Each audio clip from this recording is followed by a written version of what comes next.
নমস্কার, আপনারা দেখছেন ট্রাইব টিভি বাংলা জেলা খবর অন দ্য স্পট। সঙ্গে রয়েছে দিশা। শুরুতেই চোখ রাখবো শিলিগুড়ির দিকে। উত্তরবঙ্গ মেডিকেলে বিদ্যমান থ্রেট কালচার। চিকিৎসকদের পর এবার অভিযোগ কর্মীদের ওপর। এই নিয়েই কর্মী একজন প্রিন্সিপালের গেটের সামনে অবস্থান বিক্ষোভ তথা ধর্নায় বসলেন। অভিযোগ উঠেছে মেডিকেল কলেজের 3 থেকে 4 জন বিভিন্নভাবে এই থ্রেট কালচার চালাচ্ছেন। এ বিষয়ে আগেও প্রিন্সিপালকে ইমেল যোগে অভিযোগ করা হয়েছিল, কিন্তু তার কোনো সদুত্তর পাওয়া যায়নি। এ বিষয়ে আমরা আরও বিস্তারিত কথা বলবো আমাদের প্রতিনিধি ঋষি চ্যাটার্জির সঙ্গে। ঋষি, এখনও বিদ্যমান রয়েছে উত্তরবঙ্গ মেডিকেল কলেজে এই থ্রেট কালচার, আর সেখানে এতদিন যেখানে আমরা শুনছিলাম যে চিকিৎসকদের বিরুদ্ধে এই থ্রেট কালচারের অভিযোগ উঠছিল, এখন দেখা যাচ্ছে সেই মেডিকেল কলেজেরই একাধিক কর্মীর ওপরেও এই একই অভিযোগ। কি জানতে পারা যাচ্ছে? একদমই দিশা, তোমাকে জানিয়ে দিই যে আরজিকর তিলোত্তমার বিচার চেয়ে কিন্তু উত্তরবঙ্গ মেডিকেল কলেজে দুনিয়ার ডাক্তাররা যখন বিক্ষোভ এবং আন্দোলন করছিলেন, সেই সময় আন্দোলন চলাকালীন কিন্তু চিকিৎসকদের যেরকম ভাবে থ্রেট কালচার করা হতো এবং চিকিৎসকদেরকে যেভাবে থ্রেট দেওয়া হতো যে তারা যদি সেই আন্দোলনে যোগদান করেন তাহলে কিন্তু তাদেরকে কোনো মতে পরীক্ষাতে পাস করা হবে না, বা বিভিন্ন ভাবে কিন্তু থ্রেট কালচার করা হতো তাদেরকে। সেই অভিযোগ কিন্তু আমরা উত্তরবঙ্গ মেডিকেল কলেজে যখন পেয়েছিলাম, তারপরে কিন্তু উত্তেজনা ছড়িয়ে কিন্তু উত্তরবঙ্গ মেডিকেল কলেজ হাসপাতালে কিন্তু ডিনকে ঘিরে কিন্তু বিক্ষোভ দেখানো হয় এবং প্রতিনিয়ত সেই রাত 9টার পরেই কিন্তু বাধ্য হয়ে কিন্তু ডিন যিনি রয়েছেন সন্দীপ সেনগুপ্ত, তিনি কিন্তু ইস্তফা দেন। এরপরেই কিন্তু তদন্ত মেডিকেল কলেজ কর্তৃপক্ষের পক্ষ থেকে কিন্তু একটি তদন্ত কমিটি গঠন হয় 6 জনের। সেই তদন্ত কমিটি কিন্তু 3 দিনের সময় নেওয়া হয়, তাদেরকে দেওয়া হয়। তারপরে কিন্তু তারা তদন্ত যা তদন্ত করবেন সেই তদন্ত কিন্তু 3 দিনের মধ্যে রিপোর্ট জমা দিতে হবে। এরপরে আজ সোমবার আমরা যেটা দেখলাম যে উত্তরবঙ্গ মেডিকেল কলেজের যে প্রিন্সিপাল, তার প্রিন্সিপালের ঠিক গেটের সামনেই কিন্তু মেডিকেল কলেজের এক কর্মী কিন্তু অবস্থান বিক্ষোভে বসেছেন। পাশাপাশি তিলোত্তমার বিচার চেয়েও কিন্তু তিনি অবস্থান বিক্ষোভে বসেছেন। তবে জানিয়ে রাখি, এবার কিন্তু থ্রেট কালচারটা শুধুমাত্র ছাত্রছাত্রী বা ডাক্তারদের বিরুদ্ধে, ডাক্তারদের ওখানেই নয়, তবে এবার উঠেছে কিন্তু কর্মচারীদের বিভিন্নভাবে থ্রেট কালচার সিন্ডিকেট করা হয়েছে 3-4 জনের পক্ষ থেকে। তাতে কিন্তু কর্মীরা কিন্তু কাজ করতে অনেকটাই ভয় পাচ্ছেন বলে তিনি অভিযোগ করেছিলেন। এর আগে বিষয়টি তিনি ইমেল মারফত কিন্তু প্রিন্সিপালকে জানিয়েছেন। সদুত্তর না পাওয়ায় তিনি কিন্তু প্রিন্সিপালের গেটের সামনেই কিন্তু অবস্থান বিক্ষোভ করেছিলেন। তবে আজ কিন্তু যে তদন্ত কমিটি গঠন করা হয়েছিল উত্তরবঙ্গ মেডিকেল কলেজে বিভিন্ন অভিযোগ নিয়ে এবং ডিনের যে ইস্তফা বিভিন্ন নিয়ে কিন্তু 3 দিনের রিপোর্ট কিন্তু আজ পেশ করার কথা। তবে এখন কিন্তু প্রেস মিট, প্রিন্সিপাল যিনি রয়েছেন তিনি কিন্তু এখনই প্রেস কনফারেন্স করছেন সেখানে। তবে বিষয়টি জানিয়ে দিই, যিনি এই অবস্থান বিক্ষোভ করছিলেন, যাকে এই threat culture syndicate threat culture করা হচ্ছিল, তাকেও আমরা আমাদের সাথেই পেয়ে তার কাছে সরাসরি শুনে নেব তিনি কি অভিযোগ করছেন, এবং যিনি সকাল থেকে কিন্তু এই অবস্থান বিক্ষোভে বসেছিলেন যে এই থ্রেট কালচার বন্ধ করা হোক এবং অভিযুক্তদের বিরুদ্ধে কিন্তু অবিলম্বে ব্যবস্থা নিতে হবে, তিনি কিন্তু সেটাই জানিয়েছেন। এই বিষয়ে কিন্তু তদন্ত কমিটিও কিন্তু তিনি যে অভিযোগ করছেন তার তদন্ত কমিটি করবে বলে প্রিন্সিপাল ইন্দ্রজিৎ শাহ কিন্তু জানিয়েছেন। তবে তার সাথে আমরা একটু কথা বলে নেব যে তিনি কি আশ্বাস পেলেন, এবং সকাল থেকে তো আপনি অবস্থান বিক্ষোভ করলেন প্রিন্সিপালের সামনে, তো কি বলবেন? দেখুন, আমার আজকের অবস্থান বিক্ষোভটা কোনো ব্যক্তিগত বিষয় ছিল না। এখানে গ্রুপ সি গ্রুপ ডি সহ যত অংশের কর্মচারী আছে তাদের সব সময় ভয় দেখিয়ে, অপমান করে, হুমকি দেখিয়ে বিভিন্নভাবে হেনস্থা করা হয়, কিন্তু কর্মচারীরা সব সময় বা বেশিরভাগ সময় ভয় বা ভীতির কারণে মুখ খুলতে পারে না। কিন্তু 8ই আগস্টের ঘটনার পর আমি চিন্তা করলাম যে আরজিকরের যে থ্রেট কালচার, তার থেকে কোনো অংশেও নর্থ বেঙ্গল মেডিকেল কলেজের থ্রেট কালচার কম নয়। এবং আপনাকে সকালেও আমি বলেছিলাম যে এই থ্রেট কালচারটা এমন জায়গায় পৌঁছে গেছে যে স্বাভাবিক যে কাজকর্ম, অর্থাৎ প্রশাসনের অভ্যন্তরে প্রিন্সিপালের পরে অ্যাডমিনিস্ট্রেটিভ পোস্ট হচ্ছে হেড ক্লার্ক। আমরা 2 জন হেড ক্লার্ক আছি এখানটায়। 2 জন হেড ক্লার্ককে অন্ধকারে রেখে কিছু দলীয় ছাতা মাথায় দেওয়া কর্মচারী, 3 জন, কিছু না 3 জন, তারা প্রতিনিয়ত প্রিন্সিপালকে চাপ দিয়ে, প্রিন্সিপালও তাদের কাছে আত্মসমর্পণ করে দিনের পর দিন এই কাজগুলো করে যাচ্ছে। তার বিরুদ্ধে আজকে আমি অবস্থানে বসেছিলাম এবং আমার 5:30 পর্যন্ত অবস্থান করেছি। অবস্থান করার পরে আমাকে টিচার্স কাউন্সিলের থেকে ডাকা হয়েছিল।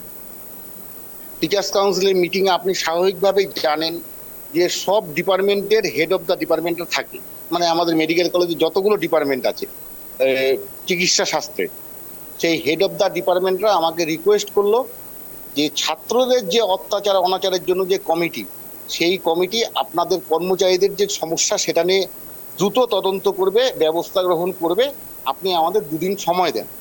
এবং আমি তাদের সবার অনুরোধ রেখে আমি তাদের বলেছি আমি 2 দিন সময় দিচ্ছি, কিন্তু এর বিরুদ্ধে যদি ব্যবস্থা গ্রহণ না হয় তাহলে আগামী দিনে আমি অনির্দিষ্টকালের জন্য এরপরে ভুক হরতাল অর্থাৎ না খেয়ে যে অবস্থান সেই অবস্থানে বসবো।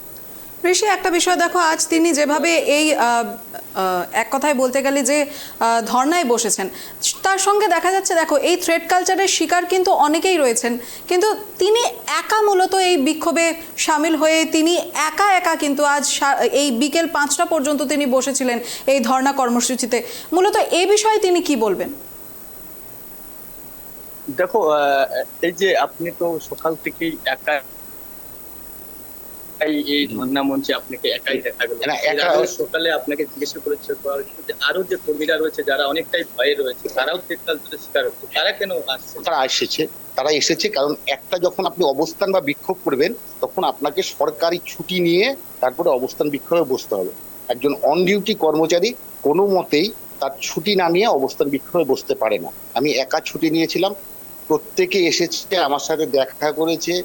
আমার যেহেতু হাই সুগারের পেশেন্ট, আমাকে চিনি দেওয়া চা দিয়েছে 4-5 বার, জল দিয়ে গেছে প্রত্যেককে, এবং প্রত্যেককে প্রকাশ্য অপ্রকাশ্যভাবে এই যে থ্রেড কালচার তাকে যুক্তিসঙ্গত মনে করে আমার প্রতি শুভেচ্ছা জানিয়েছে। এবং আজকে আরেকটা কথা, প্রত্যেকটা হেড অফ দ্য ডিপার্টমেন্ট আমার যে অবস্থান সেই অবস্থানকে তারা সাপোর্ট করেছে। এবং আপনি খবর নিয়ে দেখবেন টিচার্স কাউন্সিলের মিটিং এ এটা রেজুলেশনে কারণ এসেছে এই থ্রেড কালচারের বিরুদ্ধে তদন্ত কমিটি অবিলম্বে ব্যবস্থা নেবে। তুমি শুনলে যে এই কাউন্সিল রয়েছে, যে মিটিং রয়েছে, মিটিং কিন্তু তাকে ডাকা হয়েছিল এবং ডাকা হয়েছিল তাকে বলা হয়েছে কিন্তু তাকে সময় দেওয়া হয়েছে।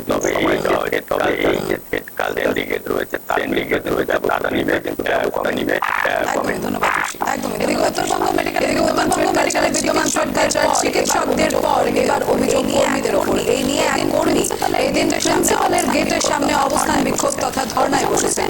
অভিযোগ উঠেছে মেডিকেল কলেজের 3 থেকে 4 জন বিভিন্নভাবে থ্রেড কালচার চালাচ্ছেন। এ বিষয়ে এর আগেও প্রিন্সিপালকে ইমেইল মারফত অভিযোগ জানিয়েছিলেন তিনি, কিন্তু তার সদুত্তর পাওয়া যায়নি। তাদের দাবি অবিলম্বে এই কর্মচারীদের ওপর থ্রেড কালচার বন্ধ না হলে পরবর্তীতে বৃহত্তর আন্দোলন গড়ে তুলবেন তারা।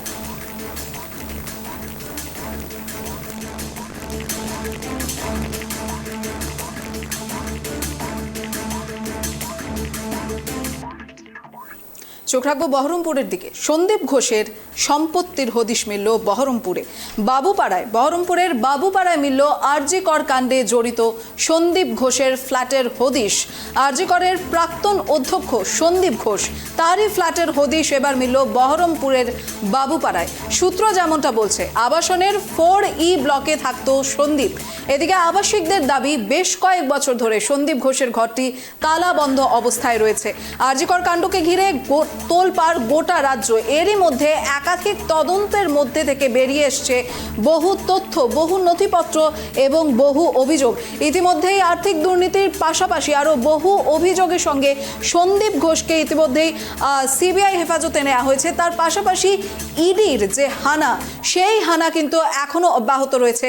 মূলত সন্দীপ ঘোষের বাড়ি এবার বেলেঘাটার পর এবার বহরমপুরের বাবুপাড়ার সেই ফ্ল্যাটের হদিশ মিলল তদন্তে। সন্দীপ ঘোষের সম্পত্তির হদিশ মিলল বহরমপুরের বাবুপাড়ায় মিলল আরজি কর কাণ্ডে জড়িত প্রাক্তন অধ্যক্ষ সন্দীপ ঘোষের ফ্ল্যাটের হদিশ। সূত্রের খবর, আবাসনের 4E ব্লকে থাকতো সন্দীপ।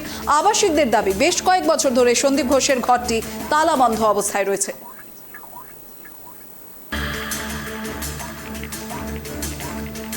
ক্যানিং এবং বেলেঘাটার পর এবার অবশেষে বহরমপুরে সম্পত্তির হদিশ। প্রাক্তন অধ্যক্ষ সন্দীপ ঘোষের বাড়ির সন্ধান মিলল বহরমপুরের বাবুপাড়ায় মূলত আরজি কর কাণ্ডে জড়িত প্রাক্তন অধ্যক্ষ সন্দীপ ঘোষের ফ্ল্যাটের হদিশ মিলল। যেমনটা বলা হচ্ছে, আবাসনের 4E ব্লকে থাকতো সন্দীপ, তবে বহু বছর ধরে এই ফ্ল্যাটটি তালা বন্ধ হয়ে রয়েছে। এ বিষয়ে আমরা আরো বিস্তারিত কথা বলবো আমাদের প্রতিনিধি সাগর মণ্ডলের সঙ্গে। সাগর, যেমনটা জানতে পারা যাচ্ছে, একবার ক্যানিং, তারপরে বেলেঘাটা, আর এবার বহরমপুরে সন্দীপ ঘোষের ফ্ল্যাটের খোঁজ পাওয়া গেল। কি জানতে পারা যাচ্ছে? একদমই দেখো দিশা, যে আরজি করে যে প্রাক্তন যে এমএসভিপি সন্দীপ ঘোষ, তিনি কিন্তু এখন সিবিআই নজরে আছেন এবং তার তার নজরদার থেকে কিন্তু প্রচুর জায়গায় কিন্তু প্রচুর পরিমাণে সম্পত্তি উঠে আসছে। তেমন কিন্তু বেলেঘাটার পর কিন্তু আমাদের এবার বহরমপুরে মুর্শিদাবাদে যে গোড়াবাজার, সেই গোড়াবাজারের ওখানে কিন্তু একটি ফ্ল্যাটের হদিশ পাওয়া গেছে এবং সেখানে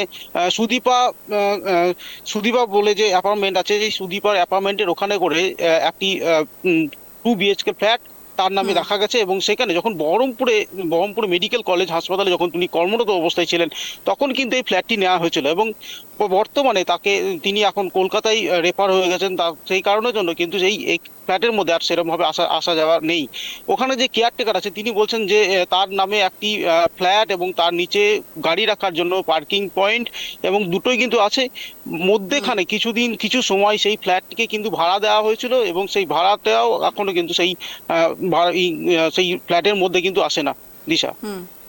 একদমই। তবে দেখো, সন্দীপের বিরুদ্ধে যে ধরনের অভিযোগ পাওয়া যাচ্ছে, তার সঙ্গে সঙ্গে এই যে ফ্ল্যাটের সন্ধান বা এক প্রকারে বলতে গেলে এত যে সম্পত্তির সন্ধান পাওয়া গেছে, আমরা সাধারণত দেখেছি যে বেলেঘাটার বাড়ি থেকে কিন্তু বহু নথিপত্র বাজেয়াপ্ত করা হয়েছে সন্দীপ ঘোষের।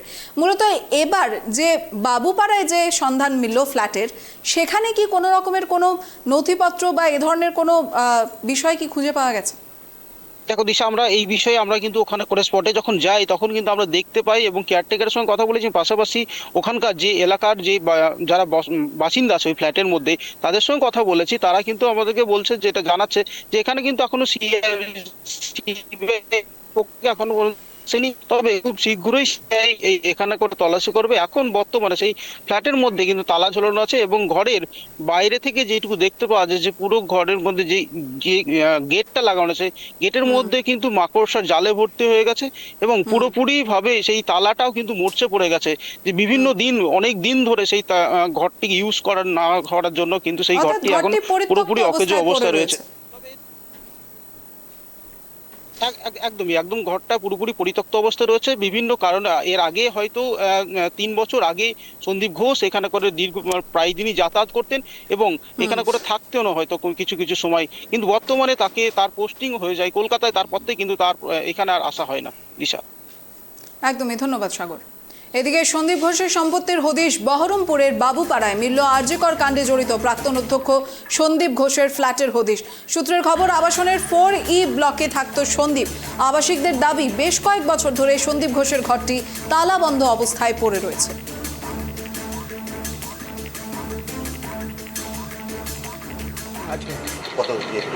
চারতলায়। কতদিন আগে এটা কিনেছিল? সেটা আমি বলতে পারবো না, আমি 3-4 বছর মতন এখানে কাজ করছি। আপনি এসে দেখলেন ফ্ল্যাট? আমি তো প্রথমে জানি না, প্রথমে লোকের মুখে শুনলাম, তারপরে জানছি হ্যাঁ আছে, ফ্ল্যাটটা আছে সন্দীপ ঘোষে। আর কি একটা পার্কিং আছে ওই যে ওইটা গাড়ির 4 চাকা রাখার। কোনটা? এই যে এই সাইডে ফাঁকাটা। মোটরসাইকেল আছে ওটা? হ্যাঁ, মোটরসাইকেল একটা রাখা আছে ওইটা।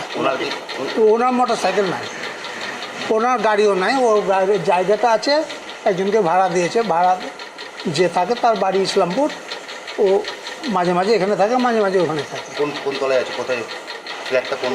4তলায়। 4 নম্বর? 4তলায় 4E। এদিকে পড়ুয়াদের কথা মাথায় রেখে তাদের পরিষেবা দিতে একেবারে বিদ্যালয়ে পৌঁছে যাচ্ছেন খোদ বিধায়ক। বাঁকুড়া জেলার সোনামুখী বিধানসভার বিজেপি বিধায়ক দিবাকর ঘরামি এই উদ্যোগ গ্রহণ করেছেন। স্কলারশিপের ফর্মে সই করানোর জন্য আগে ছাত্রছাত্রীদের বিধায়কের বাড়ি অথবা বিধায়ক অফিসে যেতে হতো, ফলে অনেক ছাত্রছাত্রীকে সমস্যার মুখে পড়তে হতো।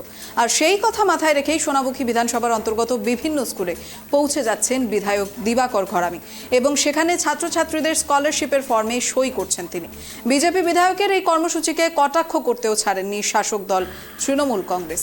স্কুলে গিয়ে স্কলারশিপের ফর্মে নিজেই সই করছেন বিধায়ক। এবার স্কুলে গিয়ে পড়ুয়াদের সঙ্গে দেখা করছেন বিধায়ক নিজেই। পড়ুয়াদের কথা মাথায় রেখেই তাদের পরিষেবা দিতে একেবারে বিদ্যালয়ের দোরগোড়ায় পৌঁছে যাচ্ছেন খোদ বিধায়ক। এ বিষয়ে আমরা আরো বিস্তারিত কথা বলবো আমাদের প্রতিনিধি সঞ্জীব মল্লিকের সঙ্গে। সঞ্জীব, যেমনটা জানতে পারা যাচ্ছে, যেটা সচরাচর দেখা যায় না, পড়ুয়াদের কথা মাথায় রেখে এবার বিধায়ক নিজেই সশরীরে হাজির হচ্ছেন স্কুলের দোরগোড়ায়, কি জানতে পারা যাচ্ছে? দেখো দিশা, একেবারেই বিরল ছবি ধরা পড়েছে সোনামুখী বিধানসভা এলাকায়। সোনামুখী বিধানসভার যিনি বিজেপি বিধায়ক রয়েছেন দিবাকর ঘরামি, তিনি ছাত্রছাত্রীদের পরিষেবা দিতে একেবারেই পৌঁছে যাচ্ছেন বিদ্যালয়ে। সেখানে গিয়েই ছাত্রছাত্রীদের যে বিভিন্ন ধরনের স্কলারশিপের ফর্ম রয়েছে সেই ফর্মে কিন্তু তিনি সই করছেন।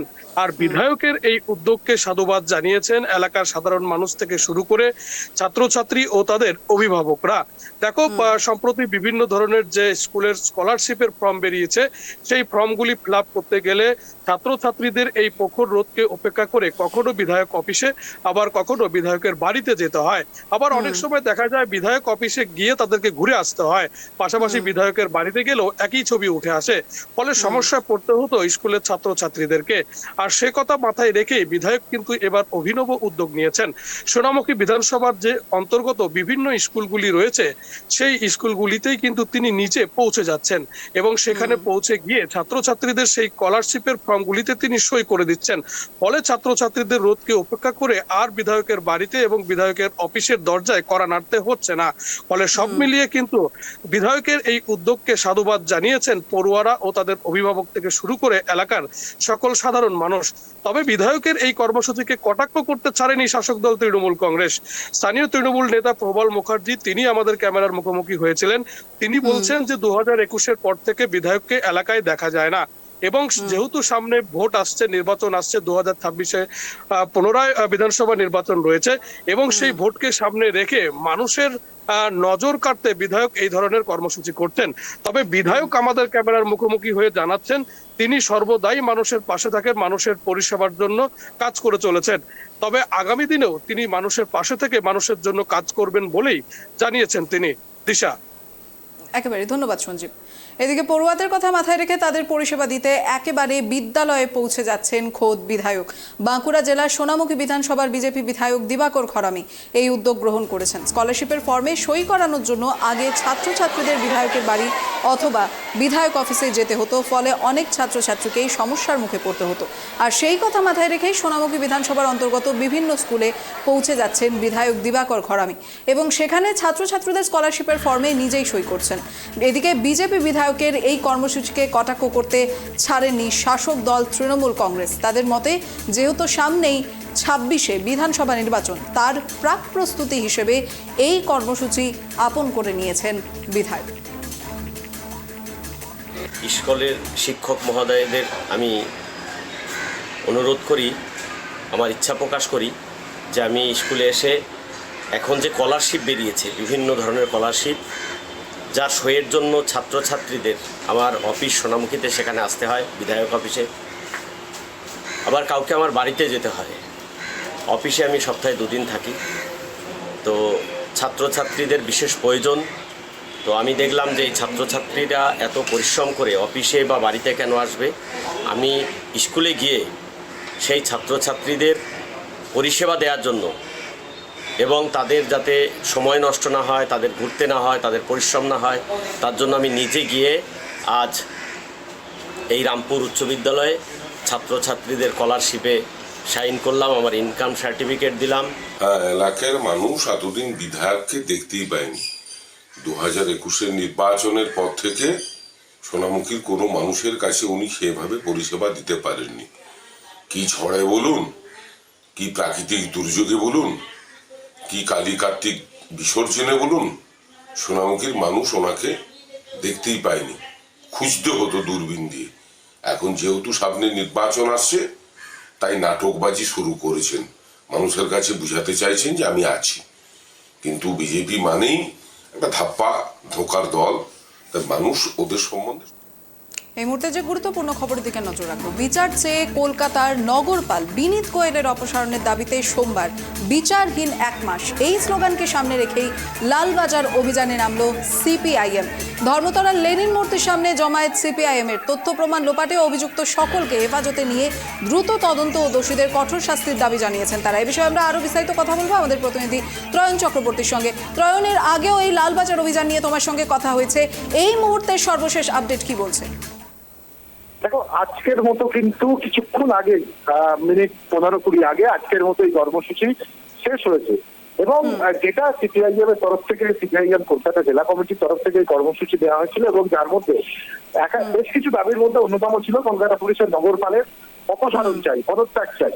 এই একদম। বিষয়কে সামনে রেখে আজকে ধর্মতলা লেলিন মূর্তির কাছে তারা জমায়েত করেন এবং তারপর সেন্ট্রাল অ্যাভিনিউ ধরে বেন্টিং স্ট্রিট দিয়ে কিন্তু লালবাজারে যখন ঢুকতে যান সেখানেই কিন্তু পুলিশের ব্যারিকেড করে তাদেরকে আটকানো হয় এবং যেখানে তাদেরকে আটকানো হয় সেখানেই তারা বসে ধর্ণা অবস্থান বিক্ষোভ শুরু করে। অন্যদিকে সিপিআইএম এর 14 জন যুব সংগঠনের কর্মীরা তারা কিন্তু অন্য রাস্তা দিয়ে লালবাজারে পৌঁছানোর চেষ্টা করেন এবং সেই সময় তাদেরকে গ্রেফতার করে পুলিশ এবং তাদেরকে লালবাজারে নিয়ে যায় এবং যতক্ষণ না তাদেরকে ছাড়া হচ্ছে বিনা শর্তে ততক্ষণ পর্যন্ত এই অবস্থান বিক্ষোভ চালিয়ে যাবেন বলে হুঁশিয়ারি দেন সিপিআইএম রাজ্য সম্পাদক মোহাম্মদ সেলিম এবং সেই মতো কর্মসূচি চলতে থাকে। পরবর্তীতে এই যাদেরকে গ্রেফতার করা হয়েছিল তাদেরকে ছেড়ে দেয় পুলিশ এবং যেটা সিপিআইএম এর তরফ থেকে বলা হয়েছে যে আজকে এই কর্মসূচি তারা ট্রেলার হিসেবে দেখাতে চাইল প্রশাসনকে।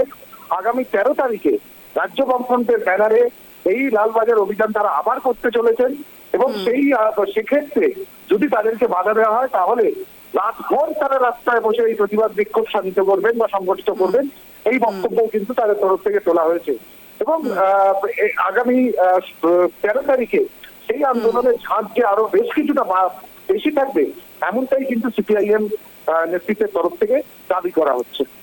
একদমই ত্রয়ন, তবে দেখো যে 14 জনকে গ্রেফতার করা হয়েছে তাদেরকে কি এবার রিলিজ করা হলো নাকি, এ বিষয়ে কি জানতে পারা যাচ্ছে? দেখো যেমনটা তোমায় বলছিলাম যে 14 জনকে গ্রেফতার করা হয়, পরবর্তী সময় বিনা শর্তে তাদেরকে মুক্তির দাবি জানায় সিপিআইএম নেতৃত্ব, না হলে তাদের কর্মসূচি তারা চালিয়ে যাবেন বলে দাবি করেন। কিন্তু পরবর্তী ক্ষেত্রে পুলিশ এই 14 জনকে ছেড়ে দেন এবং তারা যেখানে তাদের বিক্ষোভ কর্মসূচিকে অর্থাৎ ধর্ণা কর্মসূচিকে আটকানো হয়েছিল বেন্টিং স্ট্রিটের মোড়ে সেখানে তারা আসেন এবং তার পরবর্তী সময় কিন্তু সিপিআইএম নেতৃত্বের তরফ থেকে আজকের মতো এই কর্মসূচি সমাপ্ত ঘোষণা করা হয়। তবে ত্রয়ন, আরেকটা বিষয় দেখো, এই যে লালবাজার অভিযান বলো বা এই আরজি করের ঘটনাকে ঘিরে যে ধরনের মিছিল বা প্রতিবাদ কর্মসূচি হাতে নেওয়া হয়েছে, এই সমস্ত কিছুতে একটা কমন বিষয় হচ্ছে গিয়ে এই পুলিশি বাধাটা। কিন্তু এই একইভাবে প্রতিবাদ মিছিল বলো বা বিক্ষোভ বলো সেটা কিন্তু আমরা শাসক দলের পক্ষ থেকেও দেখেছিলাম, তখন কিন্তু কোনো রকমের কোনো বাধার ছবি উঠে আসেনি। তো মূলত শাসক দলের পরিবর্তে যখনই এই ধরনের প্রতিবাদী কর্মসূচিতে কেউ সামিল হচ্ছেন সেই মুহূর্তে এই বাধার ছবিগুলো কেন ধরা দিচ্ছে? দেখো এটা খুব স্বাভাবিক যে শাসক দলের তরফ থেকে যে কর্মসূচিগুলো নেওয়া হয়েছিল বা এর আগে আমরা যে কর্মসূচি দেখেছিলাম তারা বিভিন্ন ব্লকে ব্লকে কর্মসূচি নিয়েছিল বা যে মিছিল মুখ্যমন্ত্রী নিজে হেঁটেছিলেন সেই মিছিলও কিন্তু সরকারের বা রাজ্য সরকারের কোনো খুব স্বাভাবিকভাবে রাজ্য সরকার তো রাজ্য সরকারের বিরোধিতা করে রাজ্য সরকারের কোনো অফিসের সামনে কর্মসূচি নেওয়াটা তাদের পক্ষে সম্ভব নয়। তবে তারা যে কর্মসূচি নিয়েছিল যে ডরিনা ক্রসিং অব্দি তারা মিছিল করেছিল, কিন্তু শাসক বিরোধী আন্দোলন যারা বিরোধীরা যখনই করবে খুব স্বাভাবিকভাবে তাদের টার্গেটের বিষয়বস্তু কিন্তু হবে রাজ্য প্রশাসনের বিভিন্ন স্থল বিভিন্ন জায়গায় এবং সেই মোতাবেক খুব প্রাসঙ্গিক যে লালবাজারের ক্ষেত্রে লালবাজার বলো রাজভবন বলো, গতকাল আমরা রাজভবন অভিযানের ক্ষেত্রেও দেখেছিলাম যে সেখানেও কিন্তু পুলিশ রাজমণি রোডে আটকে দেয় চিকিৎসক সংগঠনদের, কারণ সেই জায়গাগুলিতে যেহেতু 5 জনের বেশি জমায়েত করার নিষেধাজ্ঞা থাকে সেই কারণে কিন্তু সেই অব্দি যেতে দিতে পারে না পুলিশ। ফলে সেই জায়গা থেকে কিন্তু এই আন্দোলনগুলোকে বাধা দেওয়া হয়। তবে বিরোধীদের তরফ থেকে একাধিক ক্ষেত্রে যেটা অভিযোগ যে তারা একাধিক সময় তারা যখন আন্দোলনের ক্ষেত্রে অনুমতি চায় কোনো মিটিং মিছিলের ক্ষেত্রে সেই অনুমতিও কিন্তু সরকারের থেকে তারা পায় না বা প্রশাসনের থেকে পায় না। ফলে সেই অনুমতি না নিয়েই বিভিন্ন সময় তাদেরকে কিন্তু তারা মিছিল করতে বাধ্য হয়। ফলে আগামী দিনেও তাদের যেটা বক্তব্য যে এই আন্দোলন আরজি করের আন্দোলন সাধারণ মানুষের আন্দোলন হিসেবে এই মুহূর্তে বিবেচিত হচ্ছে বা সাধারণ মানুষের আন্দোলন কোনো রাজনৈতিক দলের আন্দোলন নয়। ফলে এই সাধারণ মানুষের দাবিকে সামনে রেখে রাজ্য সরকারের তরফ থেকে বা রাজ্য প্রশাসনের তরফ থেকে যতই বাধা আসুক না কেন তারা তাদের যে কর্মসূচি আগামী দিনে আরো উত্তর বৃদ্ধি করবে, এমনটাই কিন্তু বিরোধী দলগুলির তরফ থেকে তাদের বক্তব্য। সঙ্গে থাকার জন্য ধন্যবাদ ত্রয়ন। এদিকে বিচার চেয়ে কলকাতার নগরপাল বিনীত গোয়েলের অপসারণের দাবিতে সোমবার বিচারহীন 1 মাস এই স্লোগানকে সামনে রেখে লালবাজার অভিযানে নামলো সিপিআইএম। ধর্মতলার লেনিন মূর্তির সামনে জমায়েত সিপিআইএম এর তথ্য প্রমাণ লোপাটে অভিযুক্ত সকলকে হেফাজতে নিয়ে দ্রুত তদন্ত ও দোষীদের কঠোর শাস্তির দাবি জানিয়েছেন তারা। তার পাশাপাশি যেমনটা জানতে পারা যাচ্ছে যে ঘুর পথে একাধিক সিপিআইএম কর্মী সমর্থকরা লালবাজারে পৌঁছানোর চেষ্টা করেছিলেন, তবে তাদের মধ্যে থেকেই 14 জনকে জনকে গ্রেফতার করা হয়েছে বলে সূত্রের খবর।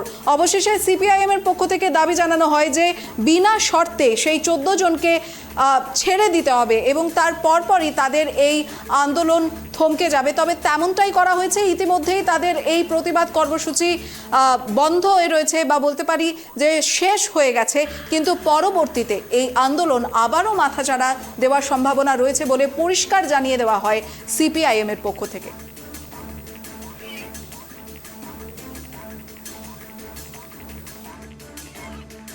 অন দ্য স্পট এ পর্যন্তই। খবর সম্পর্কিত পরবর্তী আপডেট এবং অন্যান্য খবরের জন্য দেখতে থাকুন ট্রাইব টিভি বাংলা। ধন্যবাদ।